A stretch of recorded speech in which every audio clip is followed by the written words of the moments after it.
Hello there, kindred spirit. Tell me, does this sound familiar?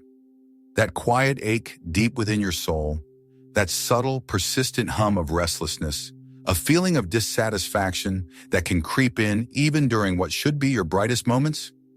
You yearn for something more, don't you? You crave profound change.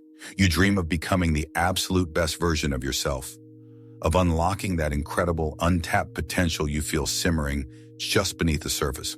Yet time and time again, as if caught in some recurring nightmare, you hit invisible walls.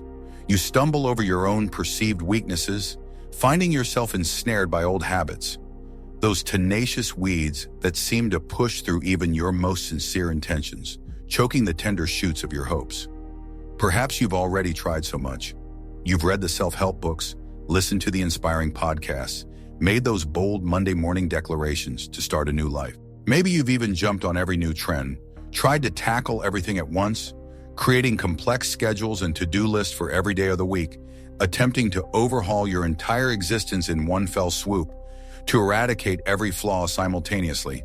And what was the result? All too often, didn't it lead to fleeting successes, followed by an even more bitter wave of disappointment, a crushing sense of futility, as if you're just running on a treadmill, expending precious energy but going nowhere? You feel like a bird beating its wings against a window pane, seeing the light outside but unable to find the way through. Why does it happen? Why does the path to your true self, to your authentic power, to genuine, lasting happiness seem so arduous, so incredibly convoluted? But what if I told you, my friend, that there is a path that leads not to exhaustion from a fruitless struggle, but to true, deep, soul-level transformation, to that very freedom and lightness of being you so deeply longed for? What if the master key to your metamorphosis lies not in battling on all fronts at once, scattering your precious energy, but in identifying and disarming the main adversary within you, the very root cause of your inner turmoil?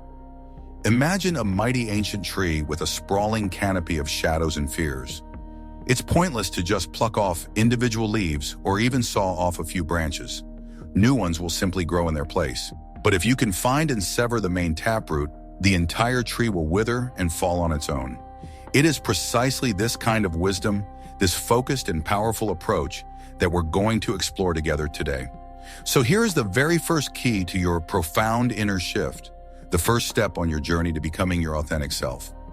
It's the art of precision, the art of focused power. Stop, my friend. Stop darting from one thing to another. Stop scattering your invaluable life force trying to slay every single dragon that torments your soul all at once. You know, some people try to schedule their spiritual growth like a weekly chore. Today, I'll work on my procrastination. Tomorrow, I'll tackle my anger. The day after, my sadness, and so on down a list. But often this is like firing a cannon at sparrows without considering which particular bird is currently pecking at your heart, which specific shadow is casting the darkest gloom. No, that's not the way for you to operate if you're seeking genuine, lasting change. Instead, I urge you to arm yourself primarily against that one pattern, that one negative energy, that one core struggle that is most troubling you right now, the one that has repeatedly gotten the better of you, the one that perhaps, even as we speak, is preparing to challenge you again. And as you arm yourself against it, strive with all your might to firmly establish within yourself the positive quality, the virtue that is its direct opposite. Use every tool, every practice, every ounce of inner effort specifically for this singular purpose. Why is this so critically important? Because within your inner world, my friend, there's a hierarchy. There's usually one dominant negative pattern, one shadow aspect that currently holds sway, that seems to keep your other, brighter impulses captive. It's like the queen bee of a dark hive, directing the entire swarm of negative thoughts and emotions. And it is against her that you must direct your full power, your unwavering attention, your absolute resolve. For as soon as you succeed in this, as soon as this main fortress of darkness within your soul crumbles, then almost miraculously, all your other positive qualities will spring to life, like prisoners suddenly set free. You will find yourself clothed in them, as if in shining armor, protecting you from all the fiery darts of negativity. Understand this. Your heart, by its very nature, is a garden, originally filled with the seeds of goodness, love, joy, and peace. But these encroaching negative patterns, like invasive weeds, suppress them, preventing them from sprouting and blossoming. And these weeds are not the same for everyone. For one person, the primary challenge might be uncontrollable anger. For another, an all-consuming sadness or fear. For a third, perhaps pride or envy. This dominant negative pattern often orchestrates all the others, the smaller ones. Once you uproot this main weed, all the others will weaken and seem to retreat almost by themselves. And when this happens, your good, bright, positive inclinations, freed from their oppression, will reclaim their natural strength within you and will always be ready, standing at the doorway of your heart, to serve you whenever they are needed. Imagine this. If your main battle is with irritability, then as you consciously cultivate patience and gentleness, you'll suddenly notice how your anxiety lessens, how more compassion for others arises, how much easier it becomes to forgive. One victory unleashes an entire army of light. Now, for the second pillar of your ascent, the second principle that you must deeply understand and embrace, this spiritual path, this journey to your true self, is not a short sprint with a finish line and a long, well-deserved rest afterward. No, my friend, this is a lifelong marathon, a magnificent voyage where every single step, every single moment truly matters. Therefore, do not set arbitrary deadlines for yourself. Not days, not weeks, not even years. Saying to yourself, okay, I'll just push a little harder for a bit longer, and then I'll take a break, recharge, and then maybe, just maybe, I'll get back to it. No, here on this sacred path, there is no rest in the sense of a complete standstill. Prepare yourself for continuous effort, for constant inner work, for the courageous engagement with your own inner landscape, not even allowing the thought of easing up or relaxing your vigilance as long as you draw breath. Emulate that wise soul who said, I do not consider myself yet to have taken hold of it, but one thing I do, forgetting what is behind and straining toward what is ahead, I press on toward the goal. To stop on the path of growth for a so-called rest doesn't mean you're gathering new strength. Alas, it means you're squandering what you've already gained. It means you're becoming complacent and weakening. And that, in essence, is the same as sliding backward. It's like tearing down with your own hands what you so painstakingly built. What do I mean by stopping? It's when you, perhaps imagining that you've already perfectly acquired a certain positive quality, stop paying attention to what might still be lacking in it, and you begin to miss the opportunities that present themselves for you to express it, to do good. Don't be like that, my friend. Always be alert and eager, like a vigilant watchman at his post. Don't close your spiritual eyes or turn away when you encounter such opportunities for growth. On the contrary, actively look for them, strive for them. View with love all the situations that life presents to you, especially those that offer some difficulty or resistance to doing what is right. Why especially the difficult ones? Because the exertion of your strength to overcome obstacles to doing good much more quickly instills in us a steadfast habit of virtue and embeds its roots deeper into our hearts.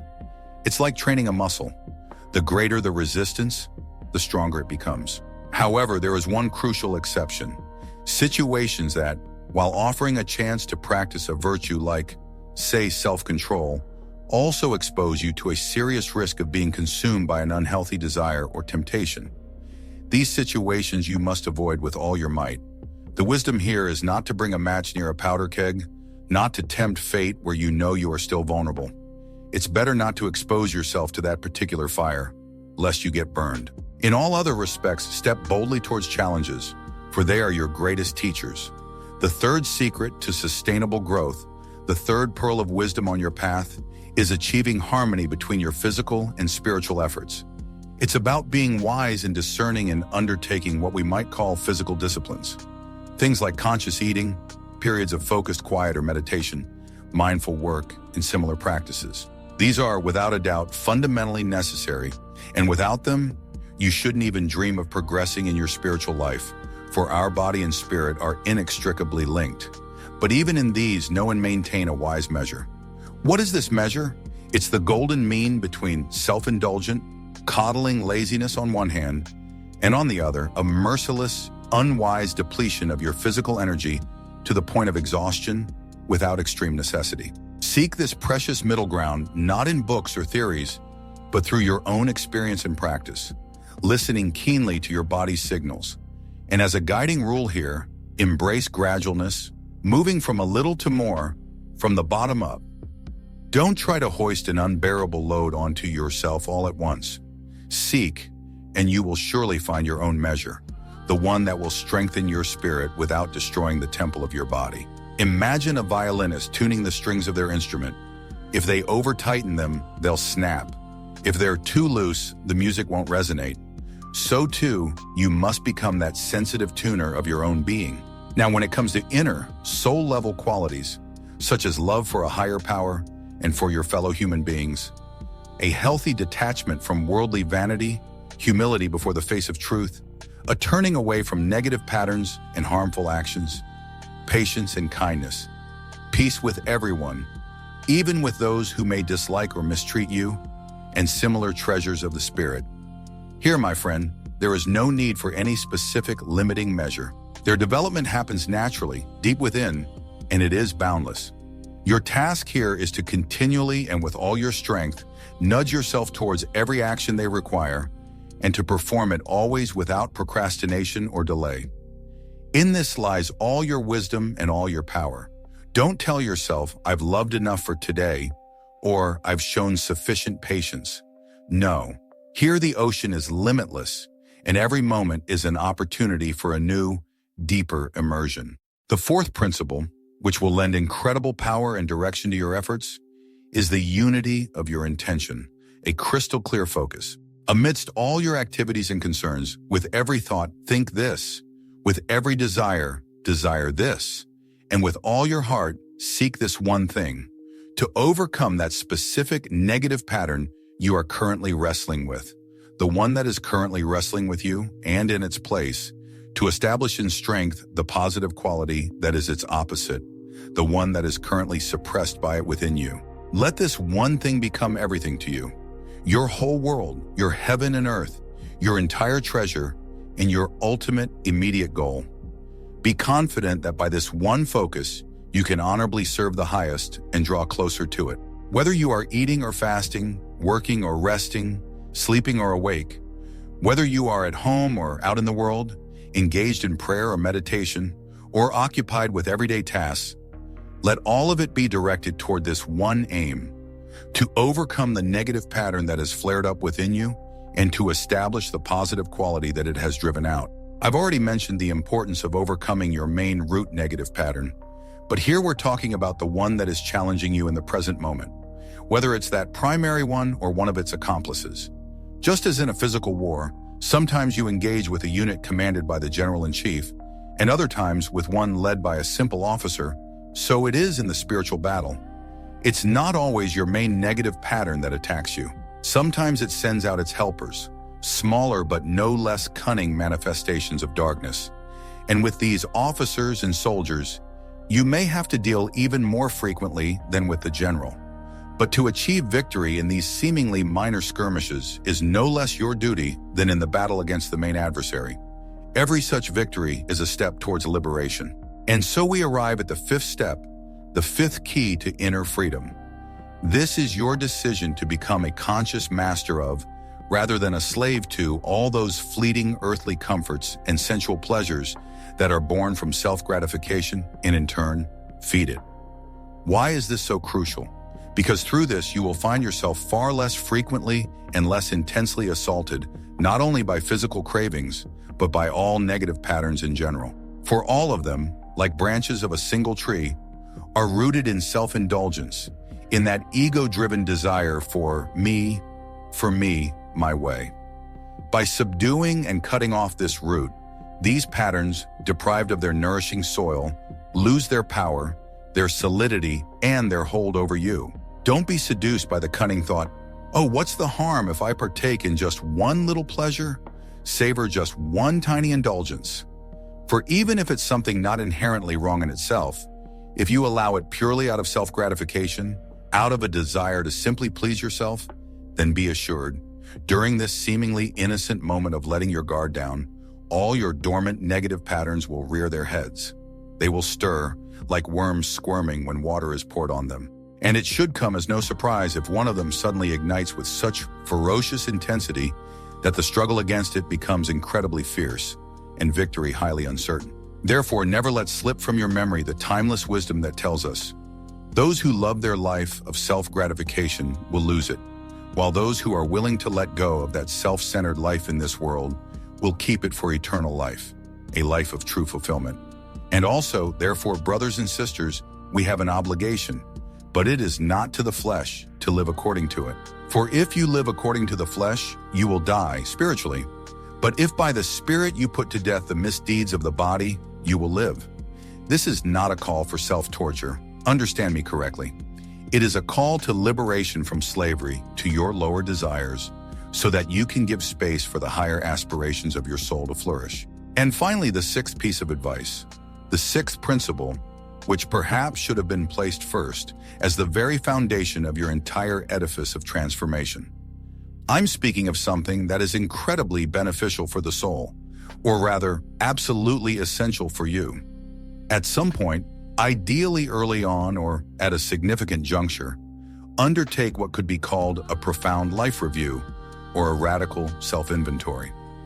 This isn't just a formal ritual, not a quick recitation of missteps. No, this is the deepest possible dive into yourself, with all due attention, with all the necessary interactions, an honest examination of your motives and actions, sincere remorse for any harm done, and a firm, unwavering decision to change your course, to begin living anew. Why is this necessary, you ask? So that through this process of cleansing and reconciliation, your soul may be filled with a complete, unshakable assurance that you stand in the grace of your higher power, or the universe, however you conceive of it. That one source of all spiritual gifts, all positive qualities, and all victories on the inner battlefield. Imagine you're about to embark on a long and very important journey. Wouldn't you put your house in order before you leave? Wouldn't you want to leave everything clean and bright to get rid of unnecessary clutter? So too, your soul needs such a spring cleaning so that with a light heart, a clear conscience, and renewed hope, you can set out on the great path of inner transformation. This brings an incredible feeling of lightness and confidence that you are not alone, that you are accompanied by an invisible but powerful support. Now, armed with these 6 keys, let's talk about how to wisely channel your enthusiasm, your fiery desire for change. For the true spiritual seeker, the courageous soul who wholeheartedly wishes to reach the fullness of their potential, should, of course, place no limits on their aspiration to grow in all that is good.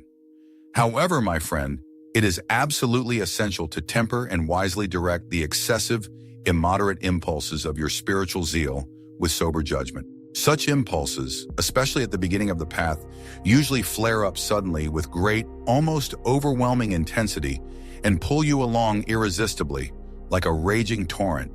It feels like you could move mountains. But then, if this fire is not tended to wisely, it begins to weaken and weaken. And then it dies out completely, leaving you depleted, disillusioned, amidst the unfinished structure of your new life. Remember this vital truth. It's not just the external, physical virtues and disciplines that should be acquired gradually, ascending them as if step by step on a ladder, but also in acquiring inner, soul-level treasures, love, patience, humility. One must observe a certain order and progression, because only with such a reasonable and gradual approach does our small effort soon become great and valuable, and what we acquire becomes established within us for a lasting, permanent stay. Take, for example, the cultivation of such a complex and beautiful inner quality as patience.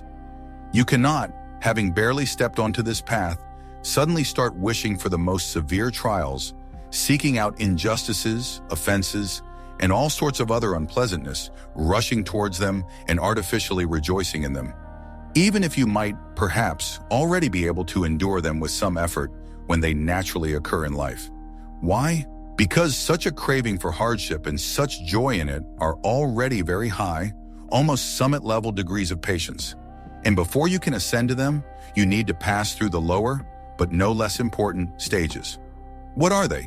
For instance, it's a humble self-awareness, where you begin to realize that perhaps due to your own imperfections, you might deserve some of the difficulties and offenses you encounter. It's the conscious suppression within yourself of the slightest impulses towards retaliation or defensive aggression. It's cultivating within yourself a sincere aversion to any thought of revenge as something poisonous and destructive to your soul. And many similar preparatory steps. Traverse them honestly and diligently, and then the higher stages will open up to you naturally, without strain or self-deception. And one more very practical and wise piece of advice on this path: don't try to take on all positive qualities at once, or even several of them simultaneously, no matter how much you might want to. Instead, first establish yourself firmly in one, make it your second nature, and then, when you feel that it has taken root in you, move on to another. With this method of operation, every positive habit will much more easily and securely take root in your soul. For when you begin to practice continually and predominantly in one particular quality, your memory will be almost entirely occupied with it, and your mind, being thereby, as it were, anchored to the thought of it, will much more quickly become refined in seeking out opportunities and ways to manifest it in your daily life. And your will, with greater heartfelt inclination, will more readily cleave to it. And all of this, a focused memory, a clear mind, and an ardent will, are, in the work of acquiring positive habits, the most powerful aids, the most potent accelerators of your growth. But you will wait in vain for these blessed fruits if you immediately stretch your efforts towards many qualities, thereby scattering your attention and energy. On the other hand, notice this interesting phenomenon.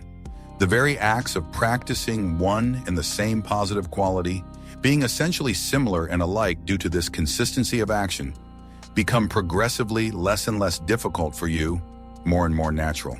And they also more quickly lead you, preparing the ground for the acquisition of another related quality. For it is so arranged in the spiritual realm, one positive quality typically calls another, similar to it, into being, and helps it by the very fact that, having established itself in the heart, it predisposes the heart to receive its sister, preparing, as it were, a throne for her to ascend.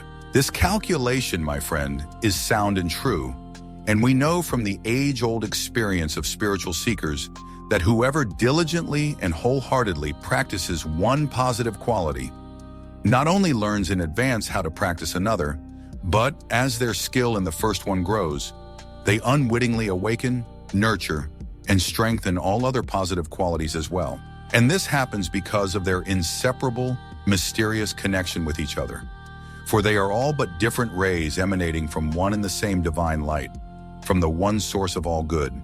By strengthening one ray, you make all the others brighter too. So, my friend, the path is open before you. The ancient wisdom, clothed in these words, awaits its embodiment in your unique, unrepeatable life. Do not postpone until some mythical tomorrow the transformation that can begin today, right now, in this very moment of your existence. You might ask, but where do I even start? This seems so vast, so complex. Begin with something small but most vital. Look honestly, without any sugarcoating, into your own heart. What shadow is dimming your inner light right now in this season of your life? What weakness, what negative habit or pattern is preventing you from breathing fully, from rejoicing in life, from loving and being loved? That is your first adversary, your first most relevant target. That is the main weed that needs to be pulled. Ask yourself today these few simple yet profound questions. What negative pattern, what inner problem is currently causing me the most distress, pain, or suffering? What opposite positive quality do I wholeheartedly wish to cultivate and strengthen within myself? And finally, what one, perhaps very small but concrete step can I take right now, or at least today, to begin this blessed journey to myself, to my true strength and freedom? Remember, my dear friend, within you, in the very depths of your being, lies an incredible, inexhaustible power. A divine spark slumbers within you, capable of dispelling any darkness, of overcoming any obstacle. Your potential for growth, for love, for wisdom is truly limitless. Every step on this path, even the seemingly most insignificant one, if taken with sincere intention and diligence, brings you closer to your true essence, to a life filled with deep meaning, genuine joy, and unshakable inner peace. Dare to begin, do not be afraid, and may the light of eternal wisdom illuminate your every step, and may the indomitable strength of your spirit support you in every effort, in every inner striving. You are not alone on this path. The entire universe, all the forces of light await your awakening, your decision to become who you were always meant to be, a radiant, free, and loving being. Start now, and may you be blessed on this great journey.